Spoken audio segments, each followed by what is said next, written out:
तो चलिए शुरू करते हैं। आज हम एक ऐसी समस्या पर बात कर रहे हैं जो तकनीकी दुनिया में लगभग एक मजाक बन चुकी है, लेकिन उसका दर्द वो बिल्कुल असली है। हाँ, और वो लाइन हर डेवलपर ने कभी ना कभी जरूर कही है।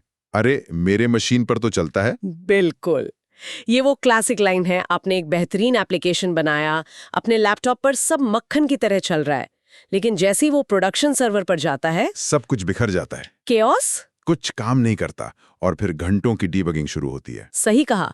और देखिए, हम सब जानते हैं कि डॉकर और कंटेनर्स इसका समाधान है। ये कोई नई बात नहीं है, लेकिन आज हम सिर्फ क्या और कैसे से थोड़ा आगे जाना चाहते हैं। हमारे पास कुछ बेहतरीन स्रोत हैं, तकनीकी वीडियो से लेकर प्रैक्टिकल प्लेबुक तक। और हमारा मिशन सिर्फ डॉकर को समझना नहीं है, बल्कि उस मानसिकता को समझना है जिसने सॉफ्टवेयर बनाने और डिप्लॉय करने का तरीका ही बदल दिया है। टूल नहीं है, ये एक पूरी फिलॉसफी है। तो चलिए इस फिलॉसफी की परतों को खोलते हैं। ठीक है, तो एक शुरुआती बिंदु के तौर पर जहां से ये सारी गड़बड़ शुरू हुई, उस पुरानी दुनिया पर वापस चलते हैं। वर्चुअल मशीनें या वीएम्स। हम सब जानते हैं कि वे क्या है, लेकिन कंटेनरों के संदर्भ में उनकी सबसे बड़ी कमी क्या थी? देखिए, सबसे बड़ी जो कमी थी वो थी वजन। मतलब बहुत भारी थी ये। भारी मतलब रिसोर्सेज के हिसाब से? हाँ बिल्कुल। सोचिए एक वीएम सेटअप में क्या होता है।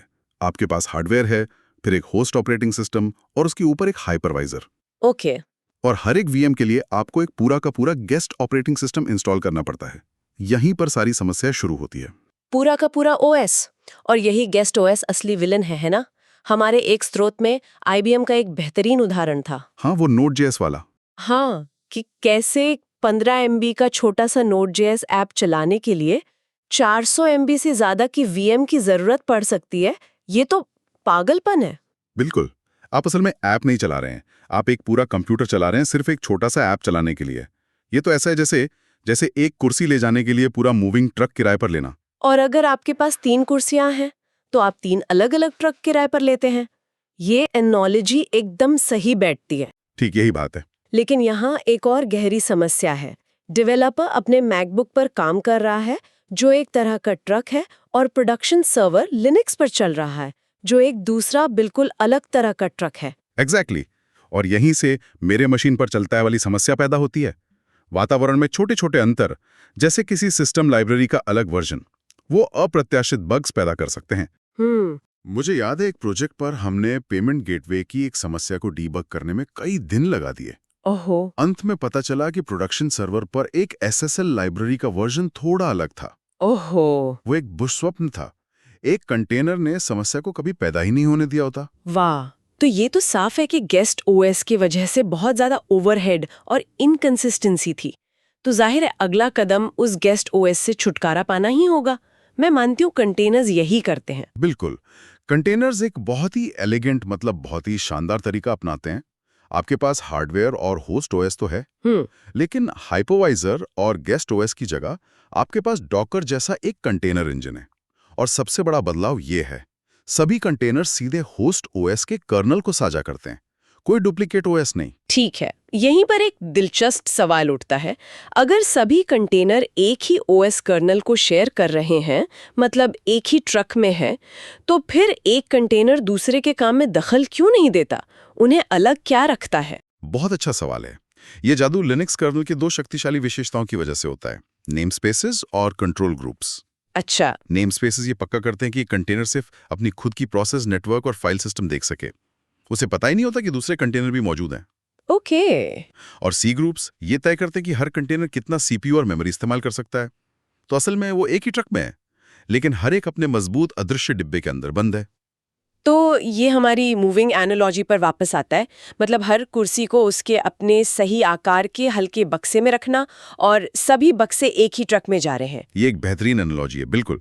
और क्योंकि वो बॉक्स यानी कंटेनर हर जगह एक जैसा होता है, डेवलपर के लैपटॉप से लेकर प्रोडक्शन तक असंगतता की समस्या खत्म हो जाती है। ये सिद्धांत में तो शानदार है, लेकिन अब जरा उस वर्क फ्लो में उतरते हैं। हमारे स्रोतों में बार बार डॉको फाइल का जिक्र है। ये सिर्फ एक कॉन्फ़िगरेशन फाइल से कुछ ज्यादा लगता है। हाँ, ये बहुत ज्यादा है। डॉकर फाइल एक तरह से इस पूरी फिलॉसफी का दिल है। ये एक सिंपल सी टेक्स्ट फाइल है, एक रेसिपी। एक रेसिपी। हाँ, ये डॉकर को बताती है कि आपके एप्लीकेशन के लिए वातावरण कैसे बनाना है। जैसे एक Node.js ऐप के लिए ये कहेगी नोड के बेस इमेज से शुरू करो, कोड कॉपी करो, npm इंस्टॉल चलाओ और फिर ऐप शुरू करो। एक मिनट, यहाँ एक बहुत ज़रूरी बात है। अगर ये डॉकर फाइल मेरे कोड के साथ ही वर्जन कंट्रोल सिस्टम में जैसे गिट में रहती है, तो इसका मतलब तो ये हुआ कि सिर्फ मेरा कोड ही नहीं बल्कि मेरे एप्लीकेशन का पूरा वातावरण भी वर्जन कंट्रोल्ड है। आपने बिल्कुल सही पकड़ा, यही असली क्रांति है। वाओ! ये इंफ्रास्ट्रक्चर एज कोड का एक जीता जागता उदाहरण है। डॉकर फाइल डेवलपर्स और ऑप्स के बीच एक जिंदा वर्जन कंट्रोल्ड कॉन्ट्रैक्ट बन जाता है। वो दशकों से चली आ रही एक दूसरे पर दोष मढ़ने वाली लड़ाई वो खत्म हो जाती है, क्योंकि वातावरण अब कोड के साथ ही चलता है। बिल्कुल। ठीक है, तो आपके पास ये ब्लूप्रिंट मतलब डॉकर फाइल है, फिर आप इसे एक इमेज बनाते हैं। ये इमेज क्या है? क्या मैं इसे सीधे किसी को भेज सकती हूँ? इमेज एक रीड ओनली टेम्पलेट है। यह आपकी एप्लीकेशन है जिसे उसकी सारी डिपेंडेंसीज के साथ एक स्नैपशॉट में पैक कर दिया गया है। आप इसे एक सांचे की तरह सोच सकती हैं। और हाँ, आप इसे एक फाइल के रूप में एक्सपोर्ट कर सकती हैं। लेकिन यहीं पर डॉकर हब जैसी रजिस्ट्री बहुत काम आती है। ये कोड के लिए गिटहब की तरह है, लेकिन डॉकर इमेजेस के लिए। अच्छा, तो डेवलपर अपनी मशीन पर इमेज बनाता है, उसे डॉकर हब पर पुश करता है और फिर कोई भी टेस्टिंग टीम हो, ऑप्स टीम हो या प्रोडक्शन सर्वर, वो उसी सटीक इमेज को पुल करके चला सकता है। बिल्कुल। और जब आप उस इमेज को चलाते हैं तो आपको मिलता है एक कंटेनर। एक कंटेनर उस इमेज का एक लाइव रनिंग इंस्टेंस है।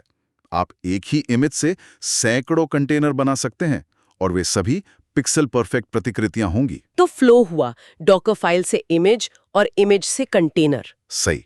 डॉकर फाइल, ब्लूप्रिंट, इमेज सांचा, कंटेनर, लाइव एप्लीकेशन।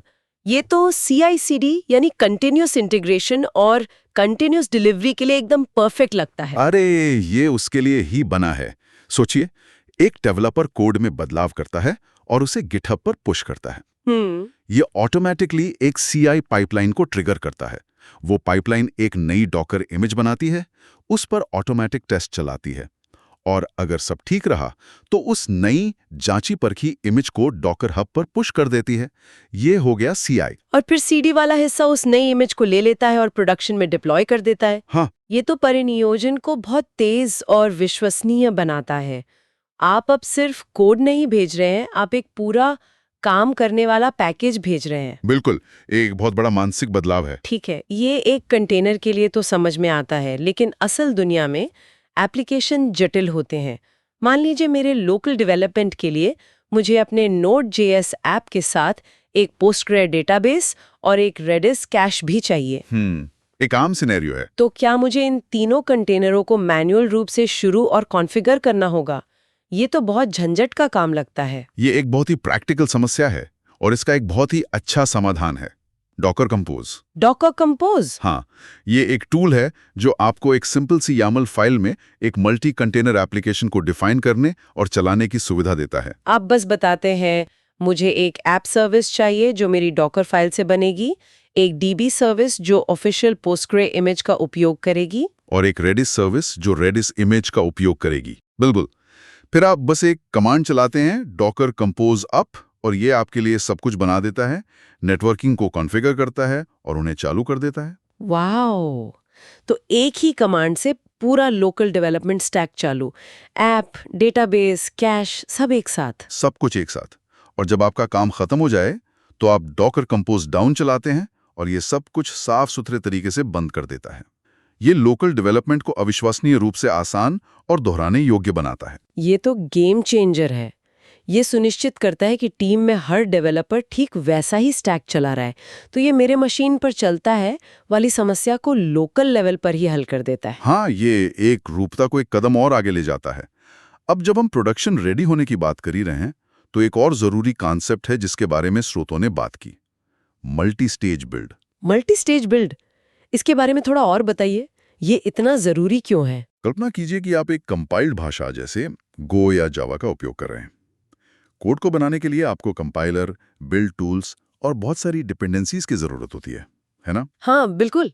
अगर आप एक सीधी सादी डॉकर फाइल लिखते हैं तो ये सभी बिल्ड टाइम टूल्स आपकी अंतिम प्रोडक्शन इमेज में भी शामिल हो जाएंगे, जिससे इमेज बहुत बड़ी हो जाएगी और उसमें बहुत सी ऐसी चीजें होंगी जिनकी रन टाइम पे कोई जरूरत नहीं है। ये तो एक सुरक्षा जोखिम भी लगता है। बिल्कुल सही। यहीं पर मल्टी स्टेज बिल्ड काम आता है। आप अपनी डॉकर फाइल को 2 चरणों में विभाजित करते हैं। पहला चरण बिल्डर होता है। बिल्डर? हाँ, ये एक बड़ी इमेज का उपयोग करता है जिसमें सारे बिल्ड टूल्स होते हैं। ये आपके कोड को कंपाइल करता है और एक सिंगल बाइनरी फाइल बनाता है। और फिर दूसरा चरण? दूसरा चरण एक बिल्कुल नई, बहुत ही छोटी बेस इमेज से शुरू होता है, जैसे एल्पाइन, जो सिर्फ कुछ MB की होती है।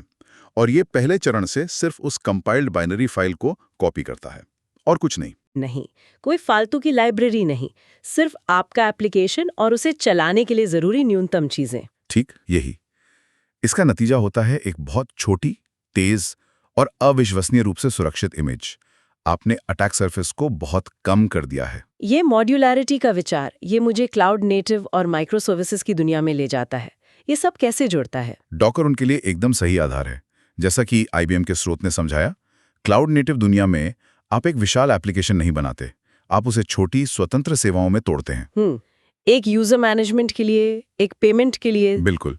हर सेवा अपना एक काम करती है और उसे अच्छी तरह से करती है, और हर सेवा अपने कंटेनर में रहती है। तो अगर मेरी Node.js यूजर सर्विस को एक नई पाइथन आधारित सिफारिश इंजन की जरूरत है, तो आप अपने मौजूदा एप्लीकेशन को नहीं बदलते, आप बस एक नया, छोटा, अलग-थलग पाइथन कंटेनर तैनात करते हैं। ये आपको सेवाओं को स्वतंत्र रूप से विकसित करने, तैनात करने और स्केल करने की आज़ादी देता है। ठीक है, तो डॉकर हमें ये साफ सुथरे बॉक्स देता है। डॉकर कंपोज हमें उनमें से कुछ को एक साथ चलाने में मदद करता है।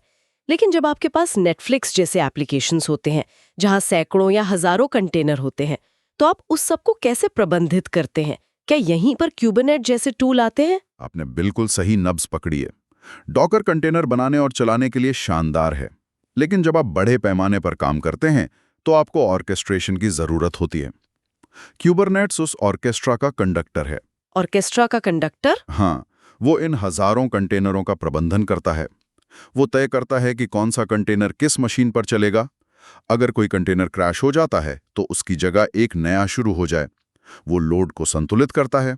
तो डॉकर और क्यूबरनेट्स एक साथ काम करते हैं? बिल्कुल। डॉकर शिपिंग कंटेनर प्रदान करता है और कुबरनेट्स वो वैश्विक लॉजिस्टिक्स कंपनी है जो सुनिश्चित करती है कि सभी कंटेनर सही समय पर सही जगह पहुंचे। ये एक शानदार एनोलॉजी है। वे एक साथ मिलकर आधुनिक क्लाउड नेटिव इंफ्रास्ट्रक्चर की रीढ़ बनाते हैं। तो घूम फिरकर हम वहीं आ गए। मेरे मशीन पर चलता है ऐसे शुरू किया था हमने। ये साफ है कि कंटेनर एक शक्तिशाली समाधान है, लेकिन ये सिर्फ एक तकनीकी समाधान से कहीं ज्यादा है। बिल्कुल। अगर हमें इसे कुछ मुख्य बातों में समेटना हो तो वे हैं एकरूपता, दक्षता और मॉड्यूलैरिटी। ऐप और उसके वातावरण को एक साथ पैकेज करके आपको एक सुसंगत इकाई मिलती है जो हर जगह एक जैसा व्यवहार करती है। और ये सिर्फ कोड को इधर-उधर करने से लेकर एक पूर्ण काम करने वाले परीक्षण किए गए पैकेज को शिप करने तक एक वास्तविक आदर्श बदलाव है। सही कहा। डॉकर फाइल के माध्यम से इंफ्रास्ट्रक्चर को कोड बनाना ये एक कॉन्ट्रैक्ट है जो डेवलपर्स और ऑप्स को एक साथ लाता है। ये टीमों को अधिक आत्मविश्वास और गति के साथ सॉफ्टवेयर देने का अधिकार देता है। हमने डेवलपर्स और ऑपरेशंस टीमों के लिए इसके लाभों के बारे में बहुत बात की, लेकिन ये मुझे सोचने पर मजबूर करता है। जैसे जैसे कंटेनराइजेशन और इंफ्रास्ट्रक्चर एज कोड डिफॉल्ट होता जा रहा है, ये अगली पीढ़ी के सॉफ्टवेयर इंजीनियरों के लिए ज़रूरी कौशल को कैसे बदलता है? क्या अब एक अच्छी डॉकर फाइल लिखना जानना उतना ही मौलिक होता जा रहा है जितना कि एक प्रोग्रामिंग भाषा जानना? सोचने के लिए एक विचार।